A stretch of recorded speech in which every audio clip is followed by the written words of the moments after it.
What is Pilates? And most importantly, what's in for me if I practice it? I hope this short introduction answers your questions. My name is Gudrun Kohler and I'm a Pilates and yoga teacher, and hope you enjoy this video. So what is Pilates? It's a functional, full body movement method which helps you to improve your strength, your mobility and the coordination of your movement. What does this mean in detail? Functional means that we are not focusing on a specific group of muscles, and we are not targeting at supporting any specific kind of sports like golf or tennis or football or whatever. We are rather executing exercises that eventually help us to go through our everyday life with ease, without pain, and safely and efficiently. So a typical functional training, like also Pilates, would focus on pretty complex movements where quite a number of joints are involved. Simple example, if I try to grab something from a shelf above, I would have a lateral flexion in my spine, I would have a slight extension, a rotation in my especially cervical spine, I have an abduction here, external rotation in my upper arm, internal rotation in the lower arm, extending the fingers, then bending the fingers, etc, etc, etc. So these natural, normal movements, which we might disregard a little, are complex movements. And in order to be able to execute them in a really safe way, in a good way for our body, we need a lot of strength, especially from the small stabilizing muscles, which are so often neglected. And this is what Pilates is targeting at, or one of the things that Pilates is targeting at. Okay, so much about that. The Pilates method was invented by a guy named, not surprisingly, Pilates. Joseph Hubertus Pilates, born in Germany in 1883. So the method is more than 100 years old now. He developed it in the United Kingdom and in the USA, where he emigrated and together with his wife had quite a number of studios. He had big success on the one hand because many artists, especially dancers, New York City Ballet for example, and even the universities found that his method was extremely helpful in A, supporting all kinds of sportive activities, and B, in rehabilitative effects.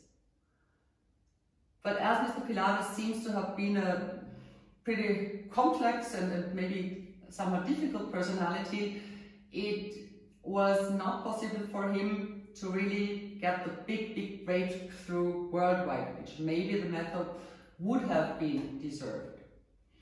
So in the end, the big global breakthrough came in approximately the 1990s, when stars like Madonna adopted Pilates as their training method, made it very popular then, and today you see it almost everywhere.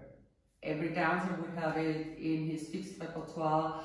The national football team in Germany, for example, has it as a fixed part of their training. Rowing, cyclists, runners, etc.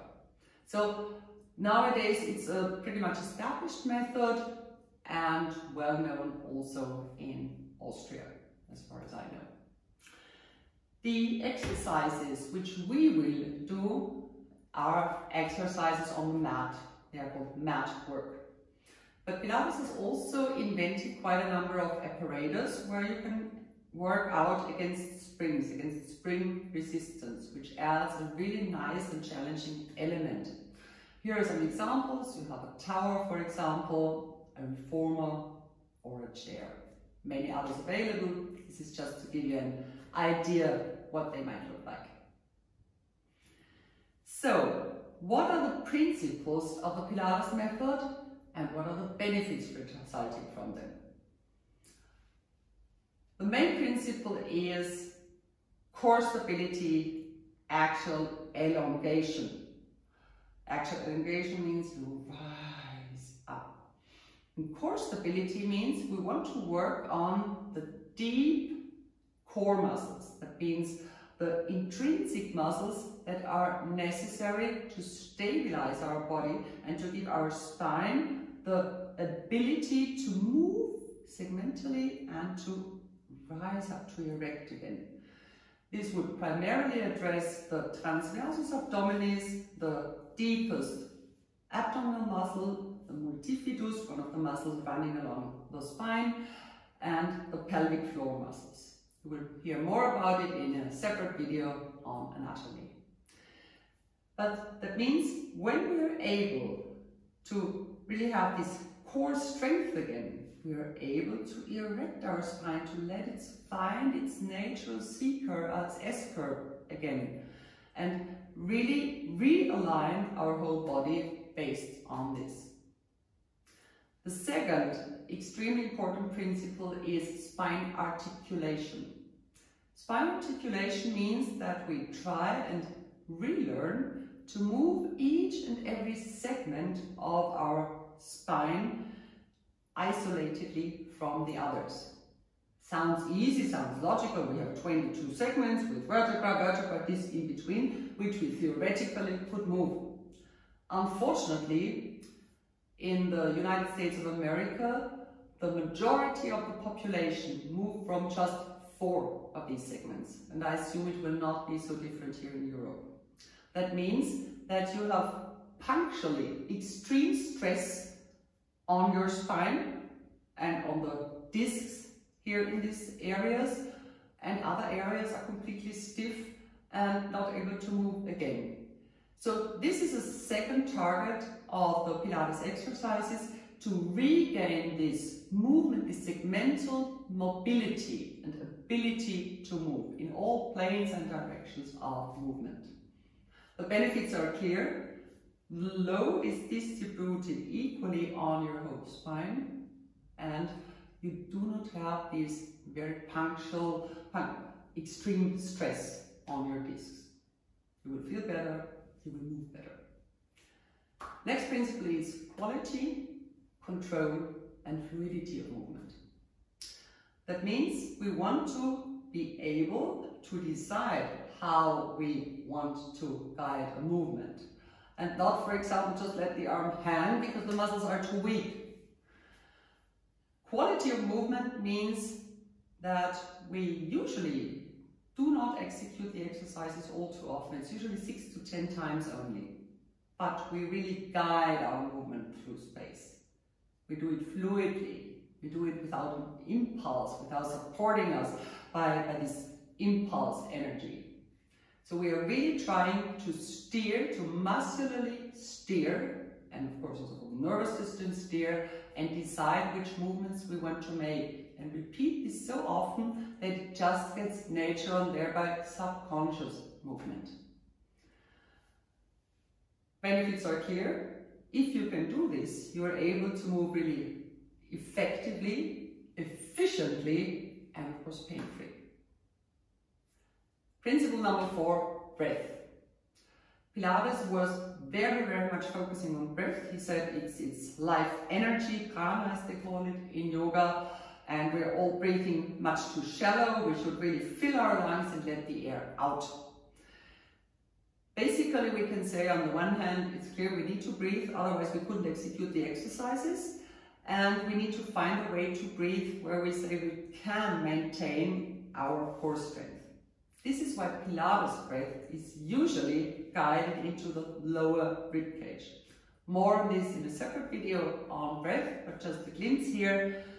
You basically have 3 ways of breathing. One would be belly breathing, one would be breast breathing in the lower part, and one in the upper part here. Belly breathing usually contributes to activate your parasympathetic nervous system, to calm you down a little bit, which is usually desirable. Breathing up here usually activates rather the sympathetic nervous system. That means we're getting a little more hectic. So Pilates decided to guide the breath into the lower rib cage, where the rib cage widens to the sides, and you have a long slim waist and pull in your belly on the exhale, because this makes it possible to execute the exercises and not get too hectic again. It's a kind of good compromise. So, last principle is focus, concentration, and the resulting mental relaxation.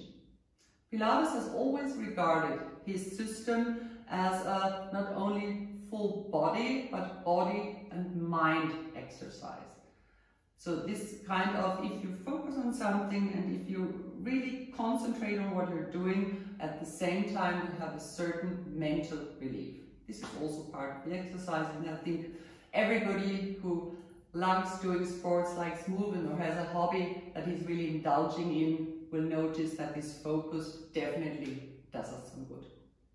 Well, so much about the Pilates method per se, and I hope you enjoyed watching this video. The next introduction videos will be on placement, on a little bit of anatomy, and on breathing. Have a good day.